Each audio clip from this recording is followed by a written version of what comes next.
Bax, Gülşən müəllimə, bunu bu formada deyəcəyik. Əgər bizdən soruşurlarsa, mən şagirdəm, qrup işində necə ünsiyyət qurmalıyam?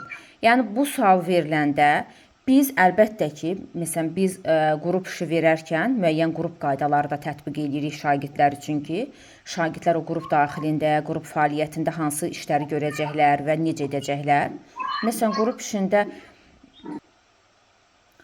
deyə bilərsiniz ki, müəllimə, qrup işi zamanı, məsələn, ünsiyyət qurarkən, bax, uşaqlar, bir-birinizi sona qədər dinləyəcəksiniz, bir-birinizin fikirlərinə hörmətlə yanaşacaqsınız, yoldaşlarınızın fikrinə siz də müdaxilə edəcəksiniz, siz də fikir bildirəcəksiniz.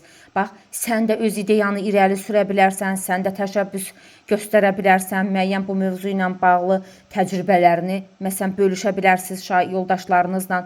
Bu qaydada biz şagirdlərə bunu aşılamaqla şagirdlərdə ünsiyyət bacarığını formalaşdıracağıq. Şagird istər-istəməz başlayacaq o da. Müəllim axı qaydalar qoyubdu. Uşaqlar, baxın, yoldaşlarınızla ünsiyyət qurmağı bacarın, yoldaşlarınızı sona qədər dinləyin, siz də fikir bildirin, siz də təcrübələrinizi, siz də ideyalarınızı bölüşün. Hansı ideyalarınız?